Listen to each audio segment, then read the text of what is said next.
대출 이자 안내 문자나 이번 달 신용카드 명세서를 보고 가슴이 턱 막히고 깊은 한숨을 내쉬어 본 적 있으신가요?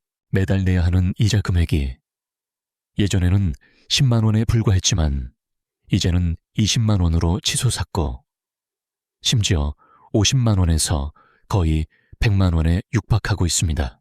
그 금액을 보며 느끼는 숨막히고 암담한 심정은 아마 지금 이 순간 대한민국 대부분 가정의 가장들이 겪는 공통된 고통일 겁니다. 금융당국의 공식 통계에 따르면 현재 가구당 평균 부채는 1억 원에 육박하고 있습니다. 하지만 이는 어디까지나 평균일 뿐 실제로는 3억 원에서 5억 원에 달하는 막대한 빚을 짊어진 사람들이 많습니다. 이러한 부채 상황 속에서 금융시장은 머지않은 미래에 대한 극도로 무서운 경고 신호를 보내고 있습니다. 그것은 바로 우리가 과거에 경험해 해보지 못했던 2026년 금리 인상 쓰나미에 대한 신호입니다.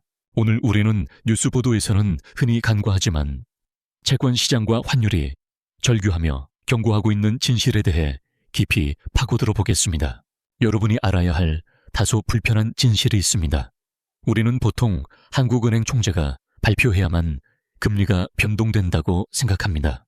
하지만 현실에서는 채권 시장의 예리한 큰손들이 이미 돈 냄새를 맡고 한국은행보다 먼저 움직이고 있습니다. 자세히 살펴보면 현재 한국의 3년 만기 국고채 금리는 기준금리인 2.5%를 훨씬 넘어섰습니다. 이 수치는 2.87%를 돌파했으며 현 정책 기조에도 불구하고 지난 6개월 동안 지속적인 상승 추세를 유지하고 있습니다. 이는 투자자들이 가까운 미래에 금리가 반드시 오를 것이라는데 돈을 걸고 있다는 의미입니다. 정부가 정치적인 이유로 신중한 태도를 보이는 동안 시장의 스마트머니는 이미 다가올 위험을 선반영하고 있습니다. 정반대로 미국에서는 금리 인하 경로를 준비하고 있기 때문에 채권 금리가 기준금리보다 낮습니다. 미국은 금리 인하를 준비하는데 한국은 금리를 올려야만 하는 위험한 디커플링 현상을 목격하고 있는 것입니다. 이 아이러니한 상황의 핵심 원인은 극도로 불안하게 움직이는 환율에 있습니다. 원달러 환율은 현재 1370 원선에서 등락을 거듭하고 있으며 연말에는 1500원을 돌파할 것이라는 공포가 확산되고 있습니다. 만약 환율이 1달러당 1500원에 도달한다면 이는 우리 경제에 실로 끔찍한 재앙이 될 것입니다.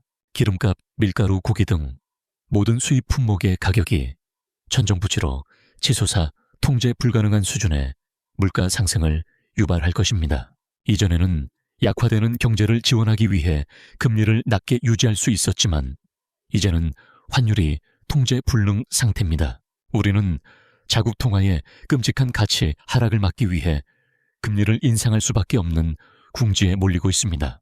미국이 금리 인하를 시작하더라도 현재 양국 간의 금리 격차가 이미 너무 크기 때문에 한국은 단순히 따라갈 수 없습니다. 만약 지금 우리가 금리를 내린다면 막대한 외국인 투자 자금이 둑이 터진 홍수처럼 한국 시장에서 썰물처럼 빠져나갈 것입니다. 거의 아무도 눈치채지 못하는 또 다른 무서운 징후가 은행 창구에서 조용히 벌어지고 있습니다. 하루 평균 거의 1, 2조 원의 현금이 거머니엠이 은행 예금 시스템에서 증발하고 있는데 이는 기록적인 수치입니다. 사람들은 주식, 암호화폐, 부동산 등 위험천만한 투자 열풍에 뛰어들기 위해 너도 나도 예적금을 해지하고 있습니다. 사람들이 돈을 인출하여 예금 잔고가 바닥나면 은행들은 대출 업무를 유지하기 위한 심각한 자금 부족 사태에 빠지게 됩니다. 이 부족분을 메우기 위해 은행들은 시장에서 급하게 자금을 조달하고자 매우 높은 금리로 은행채를 발행할 수밖에 없습니다. 은행의 자금 조달 비용 증가는 곧 서민들을 위한 대출 금리 또한 무섭게 치솟는다는 것을 의미합니다. 이것이 바로 우리가 반드시 직시해야 할 2026년 부동산 시장의 지옥 시나리오입니다. 최근 정부는 GDP가 1.2% 성장했다는 보기 좋은 수치를 발표하며 경제가 괜찮다고 안심시키고 있습니다. 하지만 속지 마십시오. 그것은 삼성이나 하이닉스 같은 몇몇 거대 기업의 수출 이익이 만들어낸 환상일 뿐입니다. 대기업들이 환율 덕에 이익을 보는 동안 소상공인들은 줄줄이 문을 닫고 있으며 서민들의 실질 소득은 쪼그라들고 있습니다. 빈부격차는 그 어느 때보다 극심해지고 있으며 평균 수치는 대다수의 고통을 감추고 있습니다. 중앙은행은 GDP는 여전히 양호하다는 핑계를 대며 금리 인상 로드맵을 과감하게 실행할 가능성이 매우 높습니다. 그들은 경제가 감당할 수 있으니 지금의 최우선 과제는 인플레이션과 환율을 억제하는 것이라고 주장할 것입니다. 그렇다면 몰려오는 거대한 금융, 쓰나미 앞에서 휩쓸려가지 않으려면 우리는 무엇을 해야 할까요?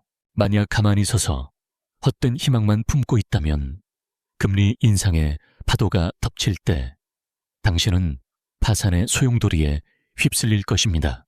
바로 지금 다음의 3가지 핵심적인 생존 전략을 기억하고 즉시 실행하십시오.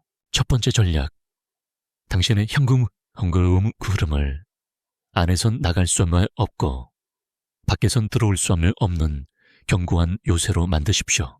지금 즉시 은행 앱이나 가계부를 열어 당신의 계좌를 드나드는 돈 한 푼까지 샅샅이 살펴보십시오. 아주 작은 구멍이라도 돈이 새는 곳을 찾아내야 합니다. 작은 구멍이 큰 배를 가라앉히기 때문입니다.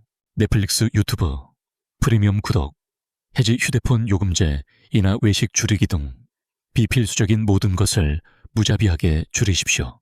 만약 수입에서 지출을 뺀 결과가 0 또는 마이너스라면 이를 긴급 적색경보 상황으로 간주해야 합니다. 그런 상태에서는 금리가 아주 조금만 올라도 당신의 가정은 즉시 파산 상태에 빠지게 될 것입니다. 만일의 사태에 대비하여 최소 3개월에서 6개월간 생존할 수 있는 충분한 현금을 반드시 비축해야 합니다. 두 번째 전략, 가장 엄격한 방식으로 부채 다이어트를 실행하십시오. 빚에도 좋은 빚과 나쁜 빚이 있으며 당신이 가장 먼저 해야 할 일은 이러한 악성 부채를 청산하는 것입니다. 이것이 바로 중앙은행이 기준금리 인상 발표를 전혀 하지 않았음에도 불구하고 최근 주택담보대출 금리가 6%를 넘어선 이유입니다. 시장은 정부의 모든 안심 신호나 완화 조치를 무시한 채 진정한 긴축 발작을 겪고 있습니다. 이 실질 금리 폭풍이 2026년이라는 시점과 충돌할 때 진정한 부채 폭탄이 터질 것입니다. 가장 위험에 처한 사람들은 부동산 광풍이 절정이던 2020년에서 2021년 사이에 영끌 대출로 집을 산 사람들입니다. 그 당시 그들은 처음 5년간 고정금리 우대 혜택과 함께 단 2%라는 초저금리로 대출을 받았습니다. 간단한 계산을 해봅시다. 2021년에 대출받은 시점으로부터 5년 후가 바로 우리가 이야기하는 운명의 2026년입니다. 그때가 바로 고정금리라는 보호막이 사라지고 시장에 치솟는 변동금리를 적나라하게 마주해야 하는 순간입니다. 매달 이자 상환 부담은 단순히 조금 오르는 것이 아니라 처음 예상했던 것보다 2배, 심지어 3배까지 불어날 수 있습니다. 매달 100만 원이던 이자가 순식간에 300만 원으로 변해 전체 수입을 잠식하고 가정을 파탄으로 몰아넣는 상황을 상상해 보십시오. 10% 이자율의 빚을 갚는 것이야말로 10%의 수익률을 보장하는 가장 확실한 투자임을 기억하십시오. 변동금리, 주택담보대출의 경우 중도 상환수 수수료를 물더라도 고정금리로 전환하는 것을 고려하십시오. 설마 더 오르겠어? 라는 아니란 생각은 절대 하지 마십시오. 그런 생각은 당신의 자산을 매일 갉아먹을 것입니다. 이처럼 혼란스러운 시기에는 이자 비용을 줄이는 것이 그 어떤 수익형 투자보다 더 중요하고 효과적입니다. 세 번째 전략은 포트폴리오를 재구성하는 것입니다. 부동산이나 주식이라는 한 바구니에 모든 달걀을 담지 마십시오. 금리가 오르면 위험 자산의 가치는 분명히 하락할 것이며 이때는 현금이 왕입니다. 2008년을 되돌아보십시오. 당시 현금을 보유했던 사람들은 가치 있는 자산들을 거저나 다름없는 헐값에 사들일 수 있었습니다. 자산의 일부를 금이나 미국 달러와 같은 안전자산으로 배분하여 통화가치 하락 위험에 대비하십시오. 그리고 돈보다 더 중요한 것은 바로 당신 자신의 생존 능력과 직업 기술에 투자하는 것입니다. 회사가 파산하거나 경제가 붕괴하더라도 뛰어난 업무 능력만이 당신을 지켜줄 유일한 구명조끼가 될 것입니다. 기억하십시오. 2026년은 생각만큼 멀지 않았습니다. 마치 고속 열차의 속도로 우리에게 달려오고 있습니다. 환율 500원이나 급등하는 채권금리는 금융뉴스에 나오는 무의미한 숫자들이 아닙니다. 그것은 시장이 당신의 지갑과 가정에 직접 보내는 귀를 찢는 듯한 경고 사이렌입니다. 위기는 준비되지 않은 게으른 자에게는 재앙이겠지만 준비된 자에게는 인생을 바꿀 기회가 될 것입니다. 두려움에 마비되지 말고 오늘 당장 가장 사소한 일부터 시작하여 행동에 옮기십시오. 10만 원의 빚을 갚든 만 원의 잔돈을 더 저축하든 이 모든 것이 위대한 첫걸음입니다. 그렇게 쌓인 작은 벽돌 하나하나가 다가올 폭풍으로부터 당신을 지켜줄 견고한 성벽을 만들어 줄 것입니다. 정신을 바짝 차리고 결단력 있게 그리고 지금 바로 행동하여 당신과 가족의 재정적 운명을 스스로 개척하십시오. 경청해 주셔서 감사합니다. 부디 이 변동성 심한 경제 시기를 굳건하고 평안하게 헤쳐나가시길 바랍니다.